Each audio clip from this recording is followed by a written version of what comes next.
Whenever the mirror universe is brought up in Star Trek, a lot of people, at least in my experience, tend to have the same general reaction, which is something along the lines of, ugh.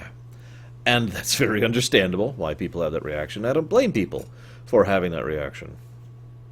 I have to admit, though, that I kind of don't, for two reasons. Mirror, mirror, and crossover. Now, that being said, I do actually enjoy In a Mirror Darkly, I believe, the Enterprise one, which is a two-parter. Not because it's a great episode, but because it's a very enjoyable episode. You know what I mean? Like, it's just like, oh god, yeah, I love rewatching it. And of course, you know, it's late Enterprise, which was actually good. But I bring that up because the Mirror Universe is something that I've always found to be ridiculous in multiple different ways. The first and most obvious way is the fact that despite being an alternate universe, anyone who knows anything about anything could tell you how ridiculously insane it is for it to be as parallel to our universe as it is. It is basically the classic science fiction trope of a parallel reality. In other words, oh my god, it's you, but you're a little different. The problem is even basic, surface-level logic could tell you how that's not likely to happen. In fact, simply put, the very reality of you being born in another world, in another parallel reality where everything ended up completely differently, is almost insane unless you subscribe to the fate/destiny theory, which does help to explain this, admittedly. However, that fate/destiny theory is basically the only theory I've ever had to try and, ever heard any official try to use to explain away the mirror universe. Everyone just kind of says, yeah, it's a parallel reality, and just hand waves away everything else. Now, I don't mind that, per se, so long as you do something interesting with it. The idea being that these are people who aren't really different in the strictest sense of the words, so much as they have become different.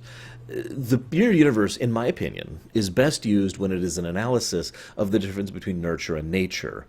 That everyone's nature is the same, but their nurture has been completely different, and sitting down as a writer and trying to figure out what would become of these people under those different nurture. Now, I do like that. I do think that's an interesting concept, and I do believe that the two episodes I mentioned, Crossover and Mirror Mirror, both have that kind of thing going on. A very strong argument can be made that most of the characters in both are the same characters, just grown up in completely different environments. Now, that being said, I do have my own private theory about the mirror universe. I think it's a crafted universe. In other words, that there is someone or someones or some things that are actively going out of their way to develop and maintain the mirror universe in parallel to the existing one. Now, that implies an absolutely ludicrous level of technology and or power, but such things exist in Star Trek, so that doesn't bother me. Because I gotta be blunt, nothing else makes sense to me. I don't buy the Destiny Fate thing, obviously. So, in fact, I've actually, the most obvious and simple answer is it's Q, or AQ. You know, some Q or another who's just kind of keeping things going. It probably doesn't help that every single time someone interferes, you know, between the universes, things change on a macroscopic level. We will actually, spoiler alert, this is not the last Mirror Universe episode for DS9, and we will see the impacts of this episode in the future. I'm not going to spell specifics, but yeah. But in the end of the day, I just have to admit that every time I see a Mirror Universe episode, my first reaction is, God, the Mirror Universe is so stupid. I also have to admit, one thing that I feel some of the episodes get wrong is they take it as an idea to just kind of flip-flop everything, right? Good people are evil and evil people are good. And again, I think that's too simplistic and frankly not interesting enough. You can do a good story by doing that. Voyager proved that with... I can't remember the name of it. It's the episode with the Doctor and the fake memories, right? That have been passed down into the history of a different people that Voyager interacted with. God, I can't remember the name of the episode. It's one of my favorite Voyager episodes, and I can't think of the name of it. I'm sure I'll get 50,000 people telling me the name of it. But you can do something good with that, but only for, like, entertainment for a little bit, right? Like, you gotta do something with that. That being said, I do have to admit that if you have no interest in really examining the story, but just want to tell a fun half-hour or hour, I should say, or 2 hours of comedy, sure, go for it.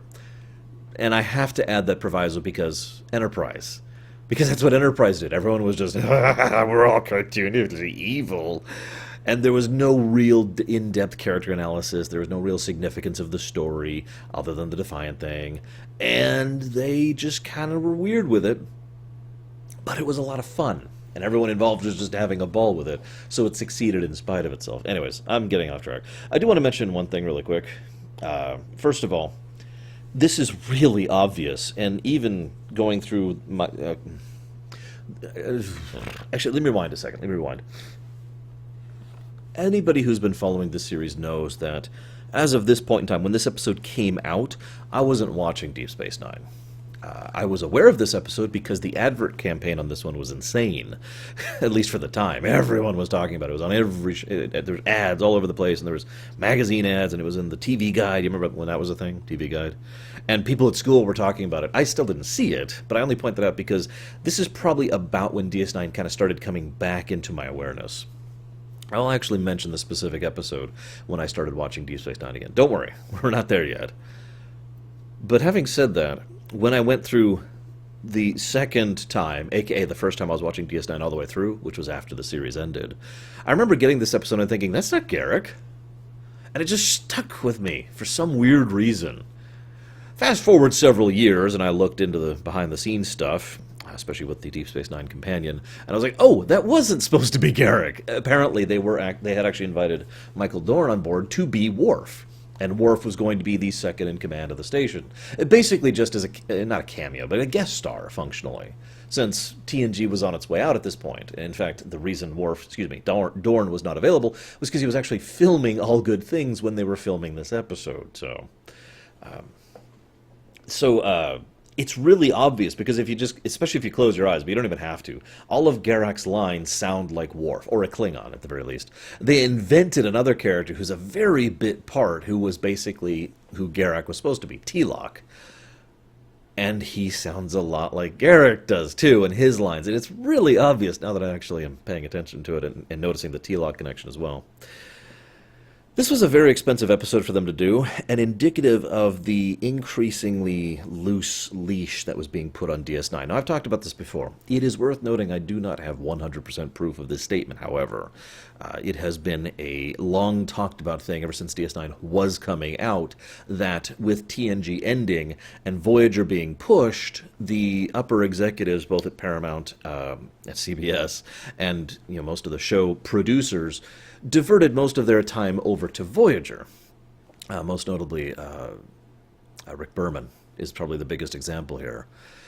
So DS9 didn't really have the same kind of support Voyager did, but as a consequence, it also didn't have the same limitations Voyager did.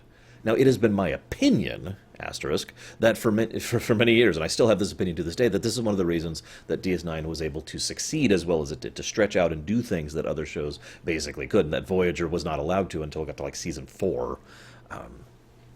But I mention that because this is a good sign, the fact that they were able to blow this much money on this kind of episode. It does help to explain why they tried so hard to advertise it, and it is kind of a deliberate tie-in to the original series, so trying to get more people involved, etc., etc. But what I also find interesting, to continue this thought here, they blew all this money on this, right? Extra sets, multiple guest stars, lots and lots of people who needed makeup and additional outfits, all sorts of stuff. Several effects shots, too. Not too many, but there were several, like Mirror Odo dying. But what I find strangest about this is why they finally acquiesced to this. Now, hear me out for a second. For those of you not aware, Mirror Mirror is considered one of the best original series episodes. That is, of course, a debated fact, and I don't want to be stating that as if it is total fact. However, if you look up multiple, best original series episodes, Mirror Mirror is usually on that list somewhere. And most people I know rather enjoy the episode, including me, I might add. I wouldn't put it at the top, but it'd be in there, top 20, top 10, I don't know, I'd have to think about it. The idea of, how do I put this? One of the weird things about being a creator, a writer of fiction, is that what the people clamor for is not always what you want to write. Now, I know that sounds weird, but what I mean by that is there's a lot of ideas that are popular but might not necessarily make for good fiction. The idea of continuing a story like Mirror Mirror was always kind of an uncertain thing, if I might be so bold. And there are several people, like I mentioned earlier, who think that the continuation of the Mirror universe was a net negative. Although I think STO, my opinion, has kind of brought that back up into the net positive, but I digress. What I mean to say here is that ever since TNG got started, ever since they first started working on TNG, and we're doing a new Star Trek show, people had already been selling scripts or positing ideas to do a sequel to Mirror Mirror. That's how commonplace this entire idea is. And people have kept saying, no, no, no, no, for frankly the fairly obvious reasons. DS9 was the first time they accepted doing that. And I'm okay with it because it was the first time they felt like they had a story to tell. It was mostly, why was the Terran Empire so horrible? Now, the parallel they make is super obvious, so I'm just going to repeat what they said. They paralleled it to both the Roman Empire and probably the Ming Dynasty specifically, but the Chinese Empire, and how both of those were incredibly abusive, abrasive empires, very violent and very regimental and very totalitarian, because those empires were only being kept in place thanks to that discipline, thanks to the many, many issues they had, the so-called barbarians. The barbarians at the gate is a very old concept, and I know that in both cases the reality is more complicated than that, but both the writers involved, several of the writers involved, all are looking at this like, yeah, we could do something with that. What happens if Kirk succeeded? What happens if the Roman Empire reforms and becomes less horrible and less dictatorial, and less violent and less oppressive, and then gets run over by everyone around them as a consequence? And that's the story they wanted to tell. I kind of like that. I kind of feel that that was a good direction to go in, and I feel like the character stuff, pretty much entirely focused around Kira, although there's some other good moments as well, really helped to elevate this episode in my mind.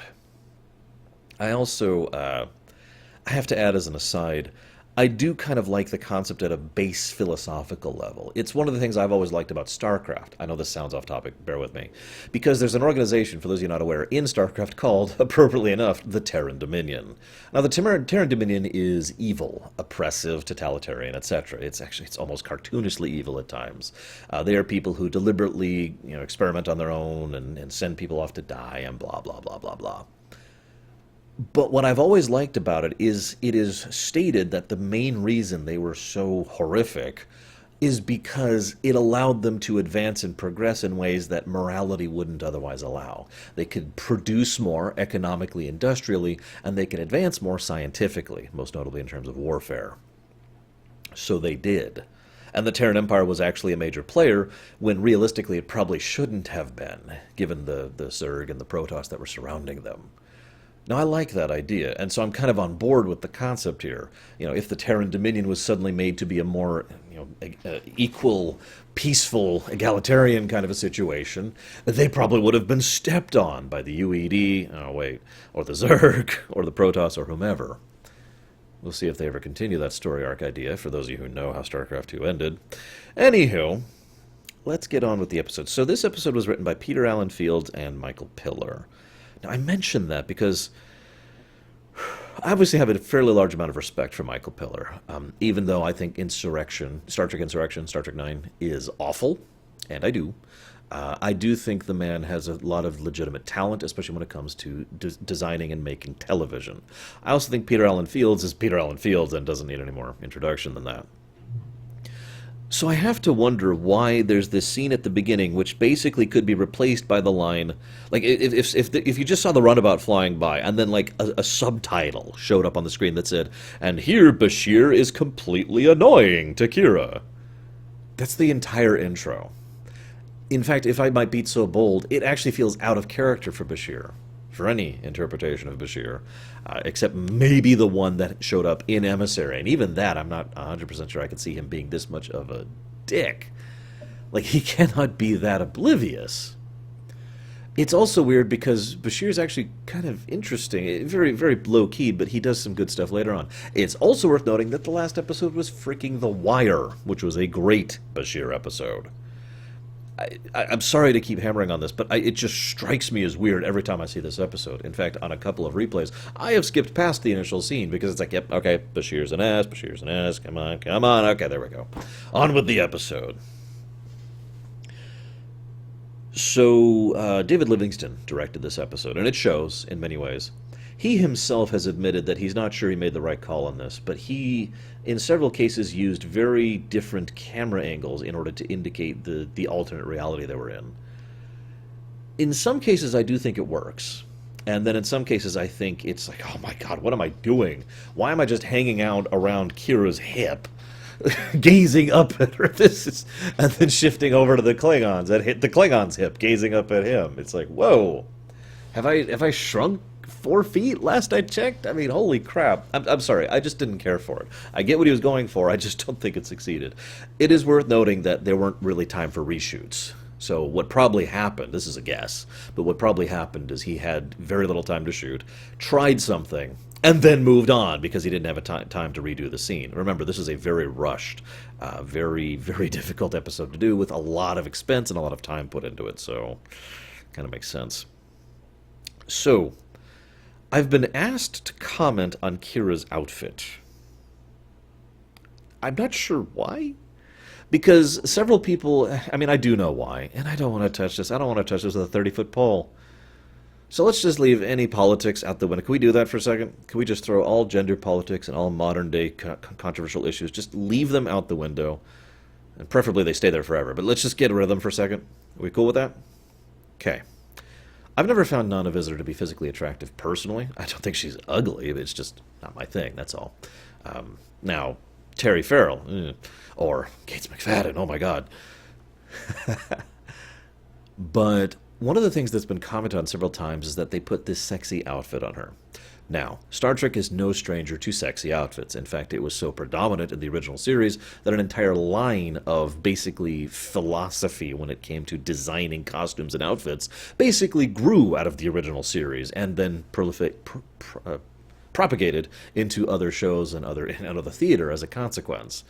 I can't think of her name. There's an android whose name starts with A, and as usual, I'm sure I'm going to get plenty of people. Just look up her. Look up what her little girl's made of. Android. To give you an idea what I'm talking about. Andrea? Was that her name? I think it was Andrea. Or Andrea. I never know how to pronounce that. Anyways, I mentioned this because this is nothing new. I mean, Seven's going to be put into a catsuit in the future, technically, from this point on, and I've admittedly never been in favor of that as well. But I bring up the Seven catsuit very much on purpose, because one thing I've noticed is a lot of people tend to automatically assume that skin-tight suit equals sexy. Now, it absolutely can on guys or girls, but I don't think it's down to the skin-tight part. You have to wear it a certain way, and I don't just mean like have a certain body type. I mean you have to use it right. It's kind of similar to something I talk about in fiction or in game design. You can't just have a story idea or a game mechanic and say that that's good. It doesn't work that way. You have to implement it well. This is where I give Nana Visitor praise, because I do think she wears the outfit very well. She comes across as very sexy. She portrays herself in that manner. And I bring this up because it is my opinion, I hope I've built up to this properly, that that's all on her, not the dress. That if she was doing that in her typical Bajoran outfit, she would be just as sexy. If you don't understand what I mean, there's a scene where... Oh god, where is that scene? There's a couple of scenes where she's on approach, and she actually interacts with Kira, regular Kira. Mirror Kira and regular Kira are interacting and talking to each other. It's the second one, most specifically, the one where Quark has ended up, goes to be killed. Spoiler alert. That scene really shows the difference between how the actress handles herself in the two roles. But anyone who's been watching DS9 can tell you what I'm talking about. Nana Visitor has a very rough, very brusque, she almost feels like she's at attention at all times. And every now and again she does this thing with her shoulders where she's just like, like bracing herself for a fight kind of a thing. You could just see this coiled animal ready to go there. And I'm not saying that's all there is to her, but that stance is completely different from the kind of casual leaning thing she does and the way she walks and all that sort of thing when she's playing Mirror Kira. So I'm just pointing it out. Credit to Nana Visitor. Really quick, I wanted to mention something, because it's only mentioned 3 times in the entire history of the show. They're actually coming back from a planet called New Bajor. Now, I have a couple things to talk about this. The most obvious thing will come up in a few episodes, so we're going to leave that for then. But the other thing I want to talk about is I find it interesting that they're already colonizing the Gamma Quadrant. On the one hand, okay, I mean, I would like to think that they did their due diligence, right? I would like to think that they reached out to the Gamma Quadrant and said, okay, we found this area. It's unclaimed, right? Nobody else has any rights to this, and it's just this M-class planet, apparently. So we're going to just settle here and blah, blah, make a farm of it. It'll be great, right? On the other hand, we know, thanks to several interactions, especially in this season, that there are several powers that are very close to the other side of that wormhole. As in, within just a few light years of the other side of that wormhole. Including this thing they keep referencing called the Dominion. I don't know if colonization is really the way to go here, but that brings up my final point here. The Bajorans are colonizing. That would make perfect sense to me if it was done in a specific way, which I don't know if it was, because, again, they only mentioned New Bajor 3 times ever. I like the idea that this is basically a farming colony, or a production colony, to put it in its most basic terms. Remember, they're having, like, crisis after crisis back on Bajor. They're literally having difficulty keeping up with infrastructure and food and making sure that they have sufficient resources to keep functioning and blah, blah, blah, blah, blah. Because they're not a part of the Federation yet, and they're kind of out in the boonies dealing with what they got. So the idea of literally setting up a colony whose entire purpose is to ship stuff back to the home so people can eat makes sense to me. I also admit I like that interpretation because it makes the things that happen later significantly more impacting on a geopolitical affair when it comes to Bajor. Moving on. So, one of the things that I feel I end up commenting on a lot is the ways in which people control other people. I don't really mean to comment on that a lot. It just comes up in a lot of the fiction I cover. Probably one of my favorite examples we've ever covered on the show is actually Telltale Minecraft Season 2. No, actually it was Season 1, I'm sorry. Although Season 2 is actually worse for the same reason, but we'll not get into that. No, Season 1. The end of Minecraft Telltale Season 1. Now, that probably sounds weird, but there was a very well-crafted example of how a system of control could keep other people down and basically enforce the idea that the people on top aren't the problem. It's these people down here, and if you work against them, well, we'll elevate you. If you hurt these people, or you abuse these people, or you look down at these people, or you rat out these people, or you don't work with these people, then you get the benefits. It's not quite the carrot and the stick, but it's a variant on it. It's extremely messed up. And we see tiny little tidbits of that kind of same thing being done here in the Mirror Universe. What's your designation, right? The idea that you have to earn your way up to being a certain classification. And doing so, it is implied. It gives you certain privileges.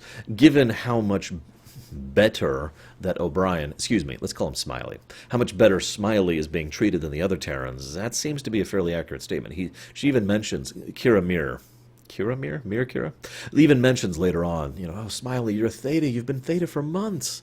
You worked so hard to get up to there. Why would you throw it all away? It's just the tiniest little thing in the background, but it does, in my opinion, help to showcase the level of oppression here. It can and has been argued that oppression exists basically universally, to one extent or another.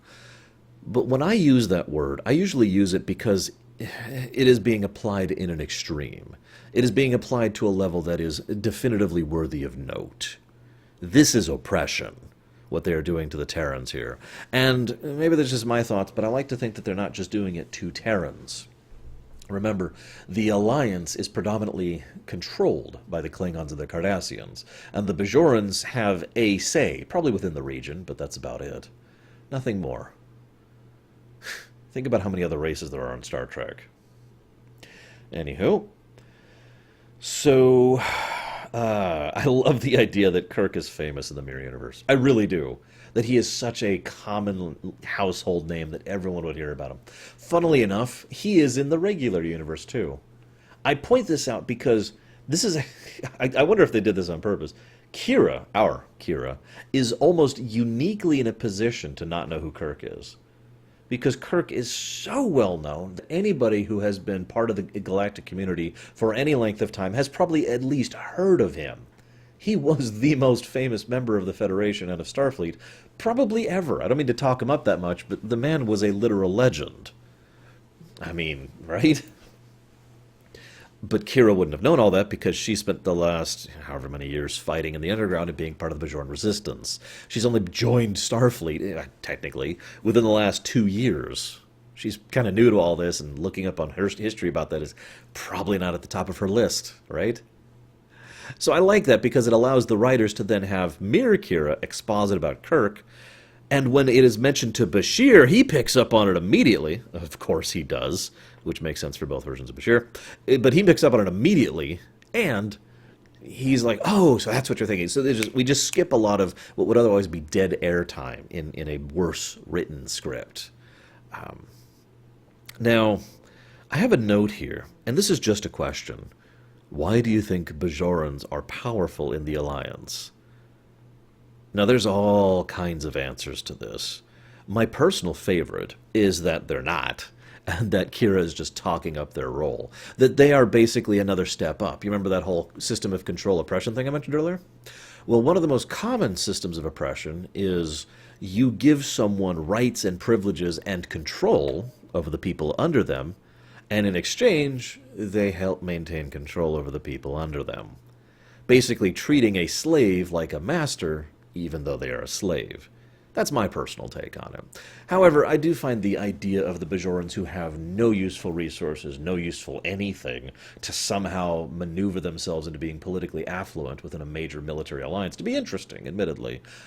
I just can't think of how that would happen off the top of my head. So, let's talk about Kira and Kira for a second. Now, as I mentioned, one of the ideas I love about the Mirror Universe is the idea of, it's the most typical and most interesting question that exists in all of science fiction, in my opinion. What if? What if you were still you, but you were born in a different circumstance, right? I mean, how many stories can you think of that have ever done that? Red Sun comes to mind immediately. I don't know why, but, there's a lot of different concepts that can come out of that simple question. You are still the same person, so your soul, yourself, your core, your nature, whatever it is you want to call it, your destiny, your fate, your cosmic connection to Xanu or whatever, is the same. But you're grown up under completely different circumstances, different location, different environment, different system, different events. So how different are you? They actually examine this several times in this episode, and it's, in my opinion, what really helps to elevate the episode so well, because there are two characters in particular. They really go in-depth into that. Kira and Cisco. We see in Mirror Kira,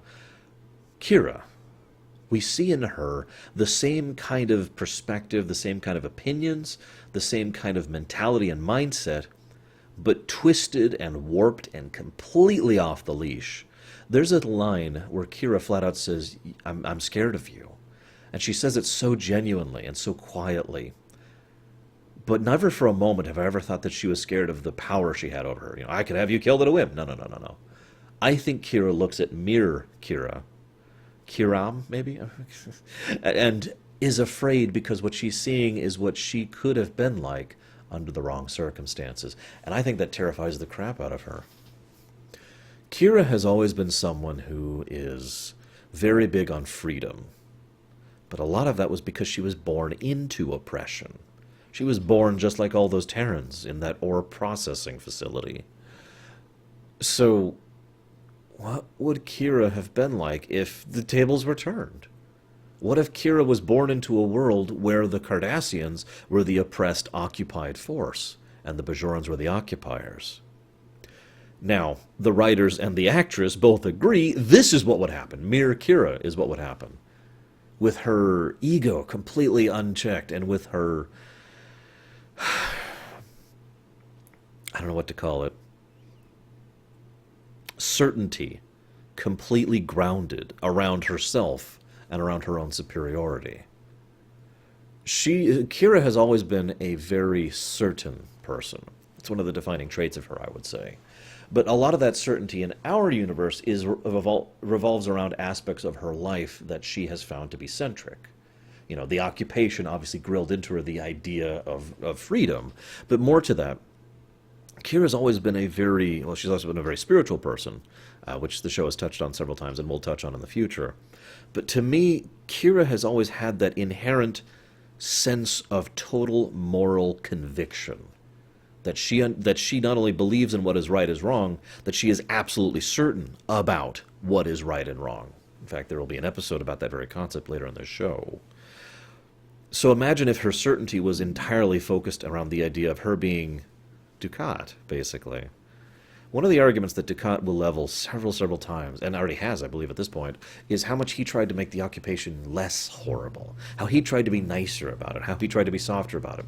And one of the things I always find funny is people always fling shade at him for that. Now, that is understandable. There are other things he could have done other than being a less horrible tyrant. That is very true. But at the same time, you can kind of see the mentality there for someone who has been raised in the Cardassian Union and the system of oppression that it is. The parallels are so one-to-one, I can't imagine they were on accident here.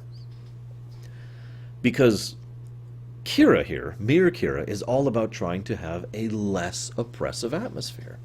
A less horrible tyranny. I try to be nice. I try to be kind. Make sure Quark doesn't suffer. Give him a quick death, okay? Little things like that. It actually makes me wonder if these thoughts are ever in Kira's mind when she interacts with Dukat in the future. And again, to be clear, I'm not whitewashing anything. Dukat was wrong.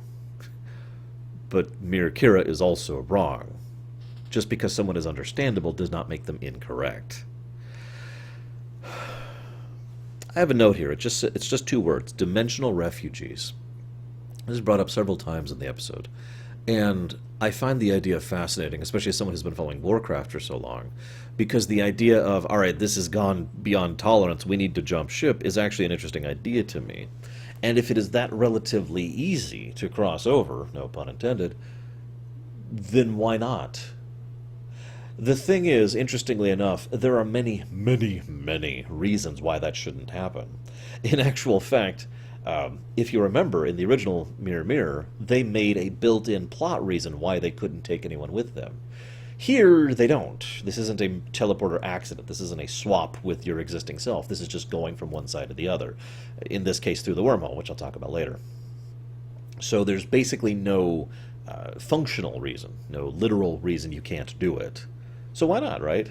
The problem is there's so many social and cultural and political reasons not to do that. These Terrans may be the oppressed, but that does not make them the good guys. This does not make them people who would fit in, as Mirror Sisko himself points out. And I do find myself wondering a great deal how these people would handle living in our universe, the Prime universe, if you will. In fact, one of the things I actually like to think of, it is just pure headcanon, is if for whatever reason they had brought people over, those people would not be a part of the Federation or Starfleet or anything. They would take one look at that and be like, no, and run off to be part of the Maquis or one of the... there's actually a lot of relatively lawless places in Star Trek, so any one of those. Or maybe they would have gone to Ferenginar, I don't know. Point being, it's an interesting thought. It's unfortunately something that will basically never be touched on again. And I find that to be unfortunate because it's one of those things that probably should be addressed to some extent or another. At least they address it on the other side. Anyone who comes over needs to die immediately because they're a threat. I do find that point funny, by the way, because they are a threat. Not because they're here to hurt us, or because they're a conquering power, or because they're developing some kind of, conspiracy. No, just because of their very nature, they challenge the social constructs that exist in the Mirror Universe. I find that amusing. Now, I'm going to take a moment to comment on Avery Brooks. I've talked about Avery Brooks' acting before, and I will definitely talk about it again. Now, I personally like Avery Brooks' acting. I do. I like his role as Sisko. He generally has three modes. He's got the very quiet, peaceful kind of a thing, the take everything in stride kind of thing. I've commented on that before.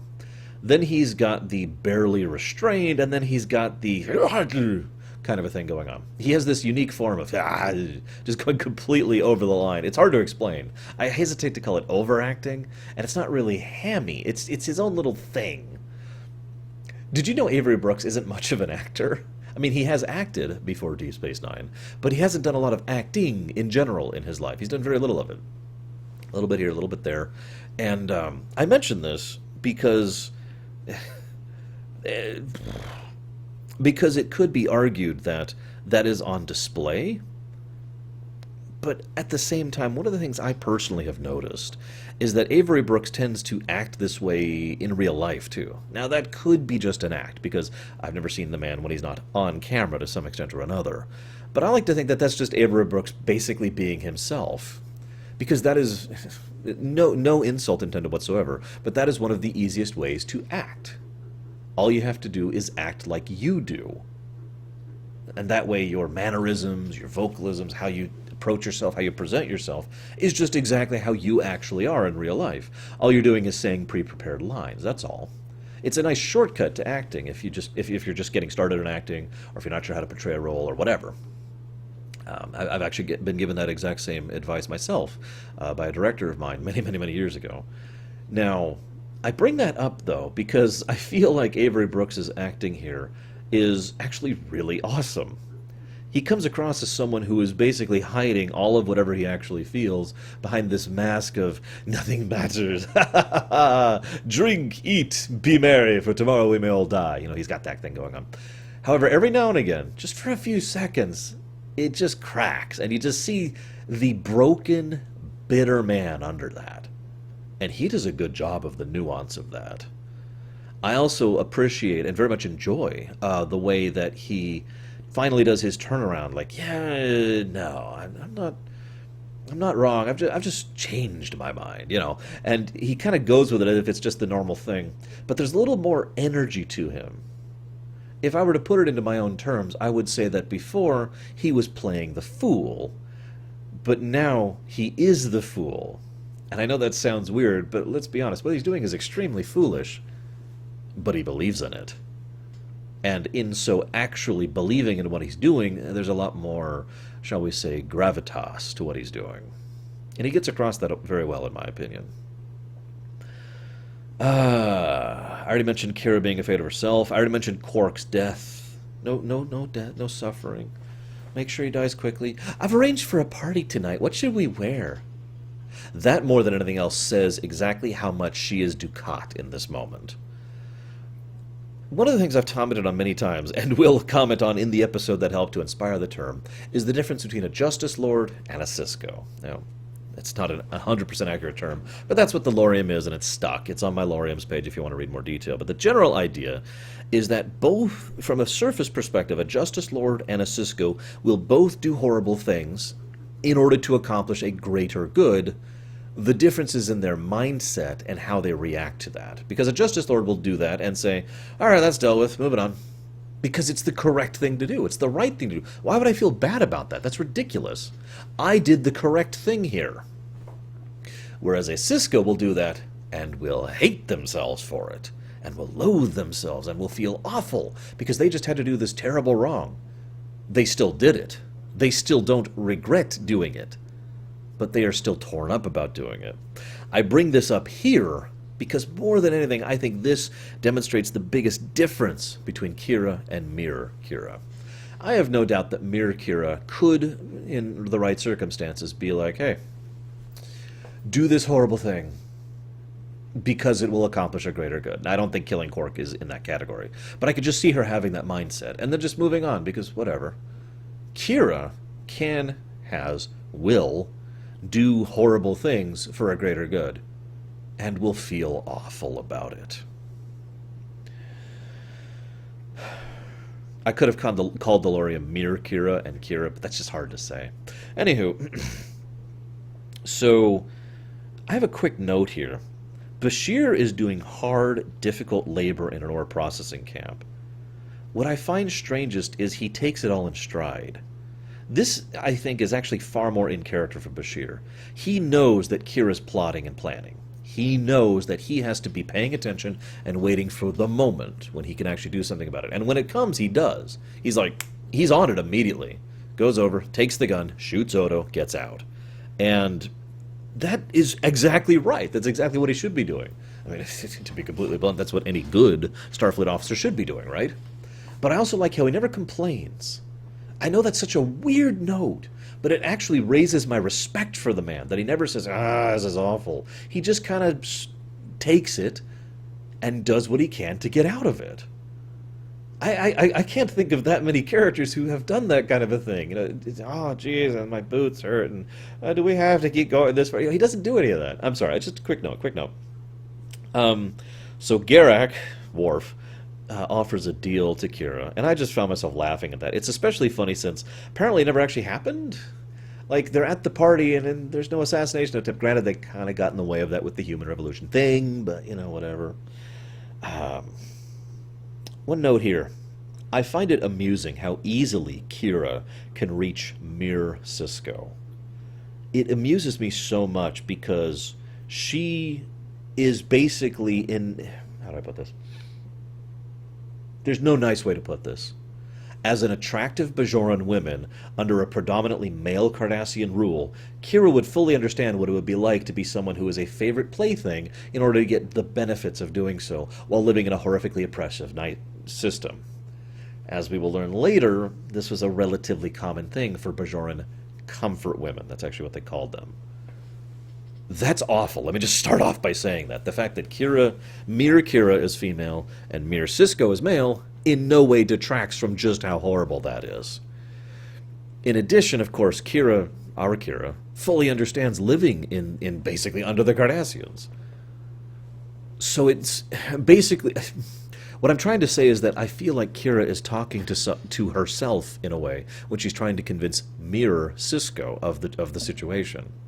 It's like, look, if I had given up and become what you are, I would still hate myself. I would still be just as much of a slave as anyone else, and I would want to do something about that. And it just resonates with him. Of course it does, because he is a slave.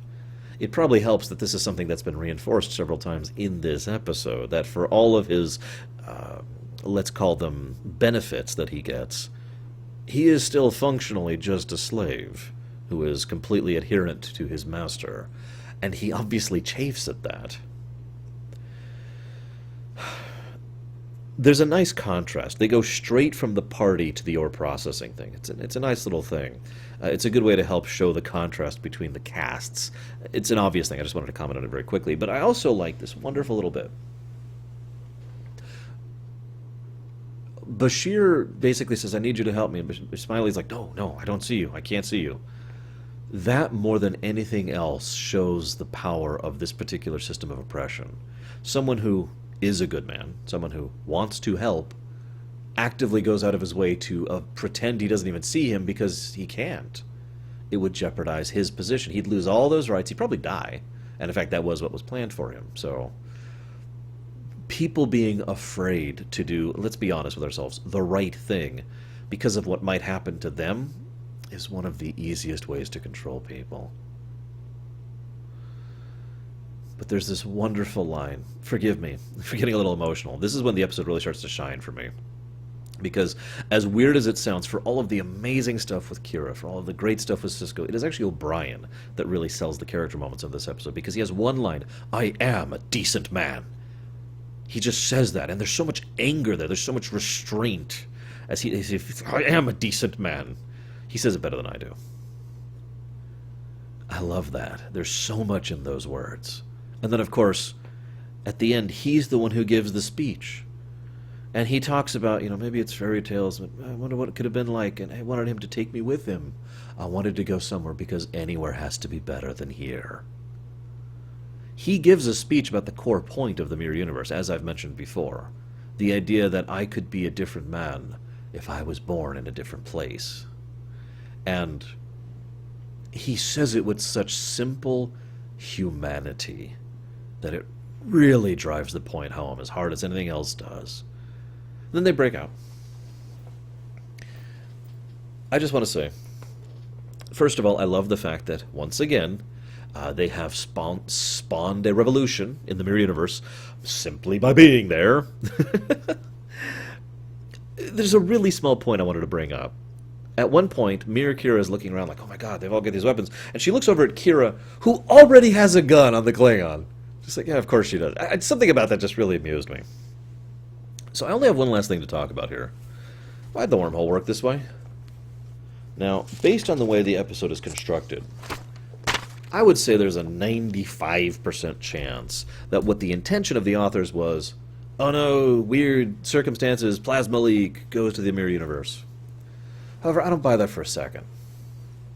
That's not just a wormhole, that's the Prophet's home. They have a degree of influence and control over that. My first thought, when I first saw this episode, was that the Prophets deliberately put them there in order to affect change in the way that would already be seen as happening, because Prophets don't care about time, in a way to specifically affect the only race that they care about, the Bajorans. Now, funnily enough, I have since found out that there is actually a book out there, I don't remember the name, please forgive me, which actually covers the exact same idea, that the Prophets were trying to connect the two universes in a more direct and permanent manner. Funnily enough, STO, yes, I'm going to keep referencing it, also has a tiny little bit about the Mirror Prophets and the Prophets, and the implication, though never outright statement, that the two basically are in coordination with each other. It could also be assumed, based on the same implication, that they are in fact the same Prophets, which, given their non-linear nature, actually makes a lot of sense to me. I don't know. I'm curious what you guys think. As ever, I really liked this episode.